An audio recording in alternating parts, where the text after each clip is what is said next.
Hello and welcome back. We're going to start our discussion on Chapter 2 today. Chapter 2 is all about molecular representations and being able to see the different ways that we can view an organic molecule.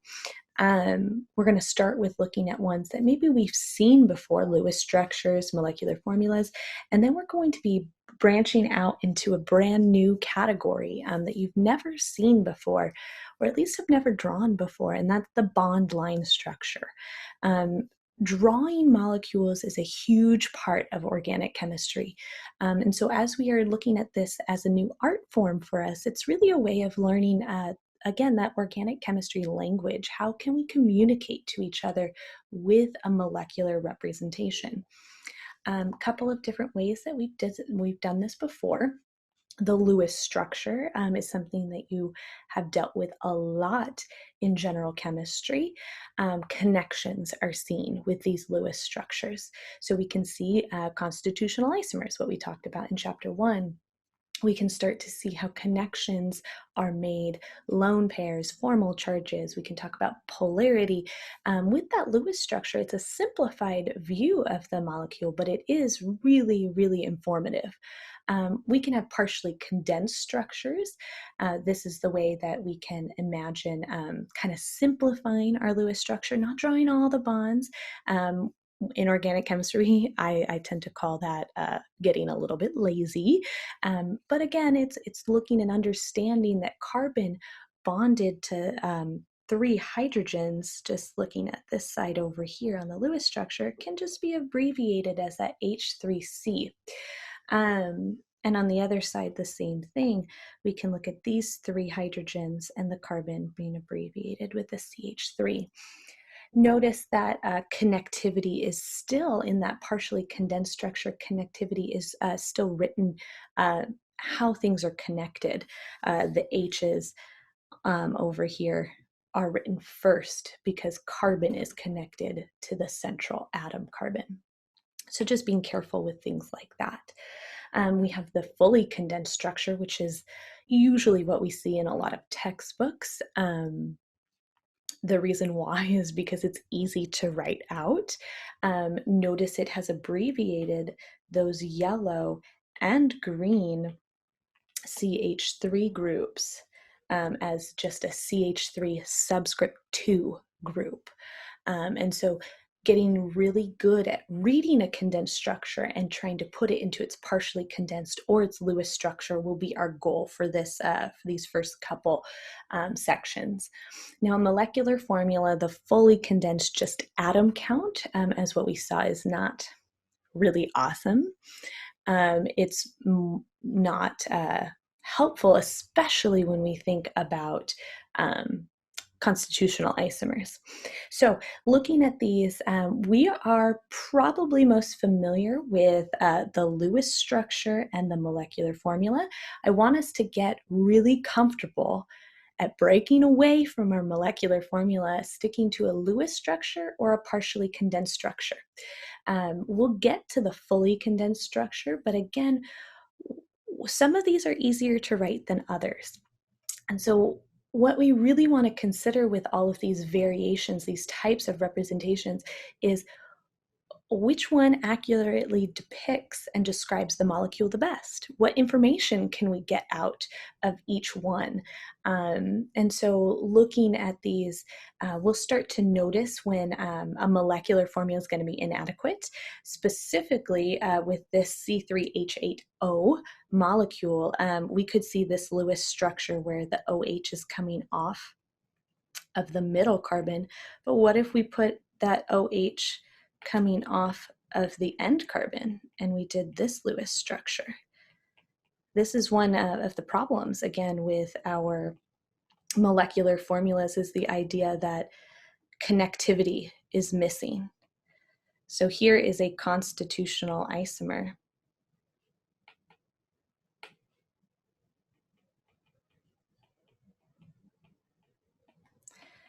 of C3H8O.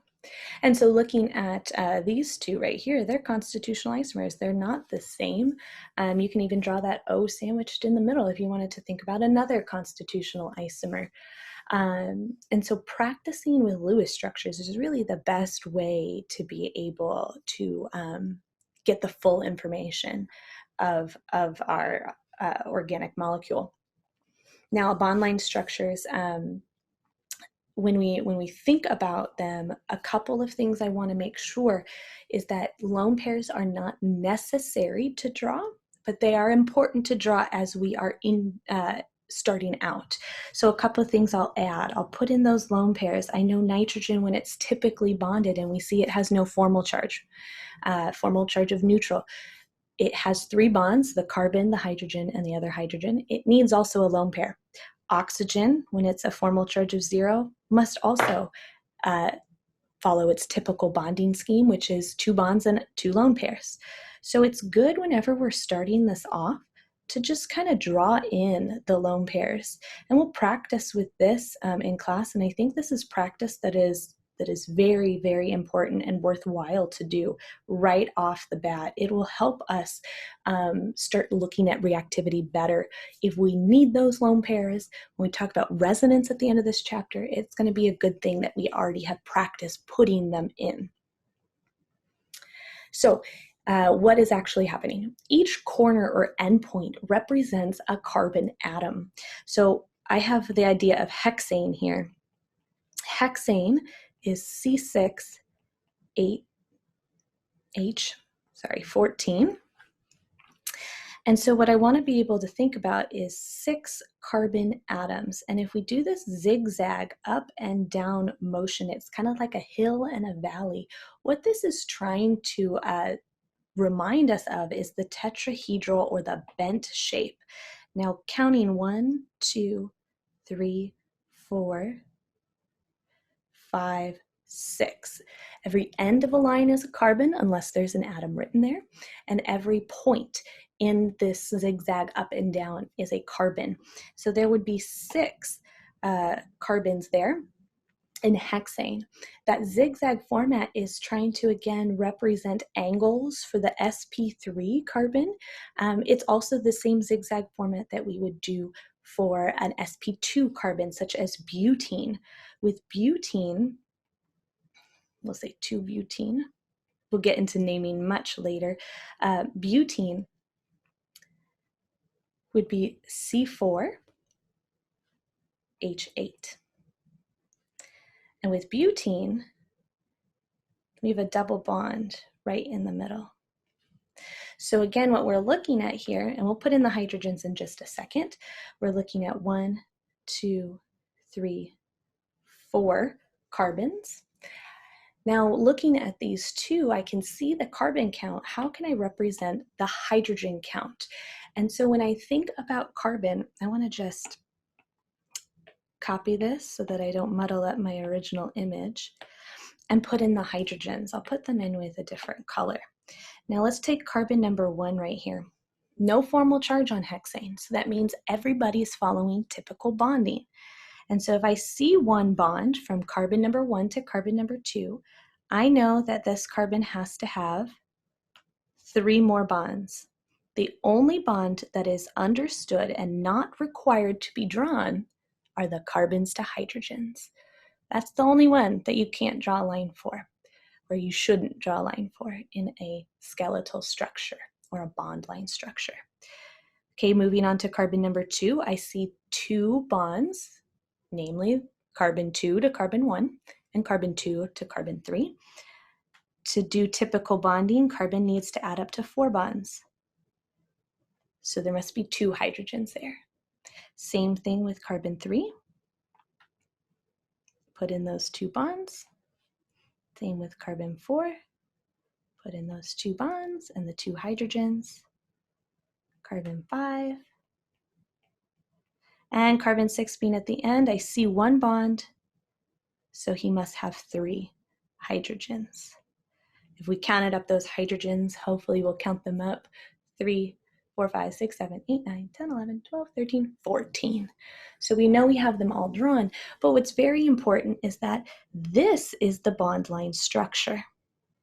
What I drew underneath it is the information that I can obtain by understanding what's implied. Two things are implied. The zigzag is going to represent the sp3 or sp2 carbons.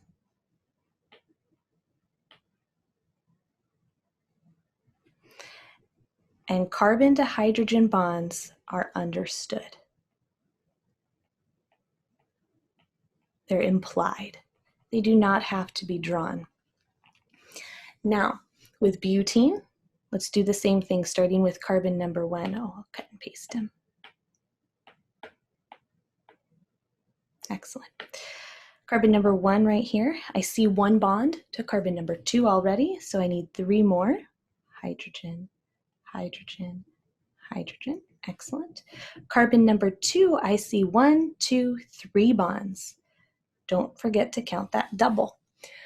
So the only thing left is to make sure that we put in that 1 hydrogen on carbon number 2. We should add up carbon bonds always to 4 when he has a neutral charge, no formal charge. Same thing with number 3 here. He needs 1 more bond. And with number 4, he's at the end. So 3 hydrogens. 1, 2, 3, 4, 5, 6, 7, 8 hydrogens all together. Again, this is the actual bond line structure, but I can imply the hydrogens from that by understanding that hydrogen to carbon bonds are not drawn, they are understood. Now, carbon atoms do not have to be numbered or labeled like that, but it's assumed that at every point or end of a line, without an atom there, it's a carbon. So we use those counting for it. Now, the last one that I want to talk about is what I labeled there as C, which is butene. Butene. With butene here, 2-butene, that is a molecule that is C4H6. And what we have is a triple bond. So let's watch this. Triple bonds, remember, are comprised of sp hybridized central atoms. And so when I'm looking at this, this bond line structure, I notice there's no zigzag. When we get to an sp hybridized atom, a linear geometry is necessary. 1, 2, 3, 4 carbon atoms. Where that triple bond stops, notice the top line and the bottom line are not continuously spread out from endpoint to endpoint. They stop, and where they stop is an actual carbon atom. So with this, what we want to make sure we understand is that idea that, again, the hydrogens are implied and the geometry is implied as well. This is why it has one extra step on Lewis structures. Lewis structures have no drawing of geometry, three-dimensional shape, but what they do have is the idea of the electron group. So you can infer from a Lewis structure what the geometry would be, but a bond line structure actually draws the geometry and the correct shape of the molecule.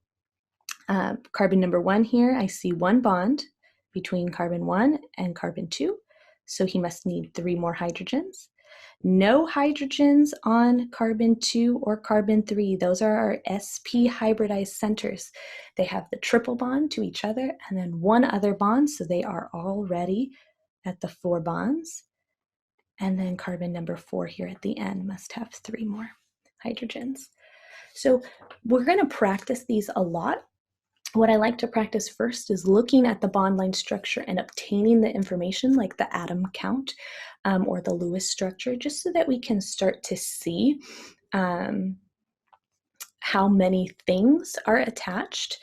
All right, so a couple of rules with these. sp2 and sp3 hybridized atoms in a straight chain should be drawn in this zigzag format.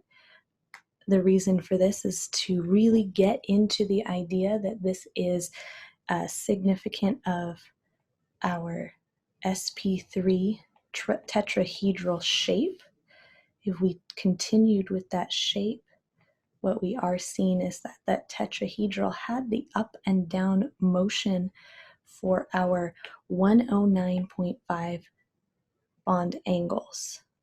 There's the 109.5. We can even think about for our sp2 center, that trigonal planar idea, the idea of the 120 is also encompassed in our zigzag up and down pattern. When heteroatoms other than carbon and hydrogen, so heteroatoms means anything other than a carbon and a hydrogen, must be drawn. If a hydrogen is attached to a heteroatom, it also has to be drawn. All right, functional groups, you should know these. This is table 2.1 for you. When certain atoms are bonded together in a specific way or an arrangement, they will undergo specific chemical reactions. So we'll see that the triple bond, we're going to call the alkyne. An OH group is an alcohol. An oxygen sandwiched in between two carbons is an ether. Notice we're starting to see R groups. R groups is typically a carbon group. So let's just write that. Carbon groups, doesn't matter what they are. What we're focused on here is understanding the highlighted red portion. Anything that's labeled as R can just be any old carbon group that you have on the side of that functional group. But functional groups here, you should know these. You will be tested on them only because what we really want you to be able to do is identify and them in a structure and then ultimately their reactivity. Carbon atoms with formal charges. A carbon atom will have 4 bonds, and that's typical bonding. It's net neutral, no formal charge. But when a carbon atom has a positive charge, whether it's at the end, whether it's in the middle, whether it's bonded to a couple things, what that positive charge actually means is that it has the total of 3 bonds and 1 empty orbital.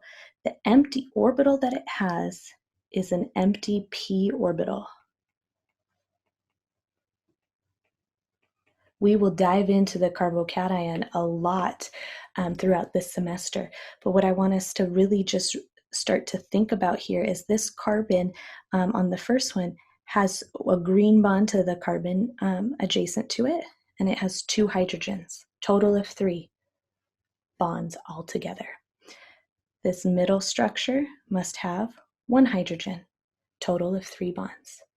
This one right here has no hydrogens. Now remember what the +1 formal charge indicates. Formal charge for carbon, when it is a carbocation, is a +1. Why? Because carbon brought 4 electrons to the table, and he should have 3 bonds. A carbanion is very, very similar, except it has 3 bonds and a lone pair, something that we can always bank on. Here are a couple examples. Oxygen right here with a -1 charge when it has 7 valence electrons given to it in a structure. Typically, oxygen bonds with 6 valence electrons, so 2 bonds and 2 lone pairs. That would indicate the no charge. And finally, if you wanted to go the other route and say when would oxygen have a +1 charge, that would be oxygen with 5 valence electrons, 3 bonds and 1 lone pair. This chart is really helpful for us just to start looking at some common traits, not to again memorize, just to recognize and be able to identify. Same with nitrogen. Nitrogen is in group 5A or 15 on the periodic table. And so when we look at nitrogen, we can do the same thing. Nitrogen with no charge has 5 valence electrons. Typical bonding was 3 bonds and a lone pair. If it's a +1 charge, that's typically when nitrogen has 4 bonds and no lone pairs, what we saw in the previous example. Nitrogen can also have a negative charge when it has 2 bonds and 2 lone pairs. Again, you can do the formal charge calculation that we learned in chapter 1, but it's also nice to just start getting familiarized with some of these things. So all molecules take up space and have space in the third dimension. These are some typical ones that you'll be able to see. The acyclic, notice wedges and dashes are starting here because these are ones that can have the tetrahedral shape. We'll get into this specifically in chapter 4 and 5. Don't worry about it yet, but that dash means it's coming out of the paper, or the wedge means it's coming out of the paper, dash is going back into the paper. So we're trying to look at a 3D model on a 2D piece of paper. Molecule kits are really important. We're going to practice with them in class. Bicyclic two-ring structures, those are tricky. We'll see those a little bit later on. We won't be doing Fisher projections, so I just wanted to present this so that we could skip it. And the Hayworth projection, I'll be able to show you a couple, but you will not be responsible for them. This is another bicyclic compound, and we'll be able to do those a lot in second semester. So I'll present them a couple times throughout our journey in this first semester.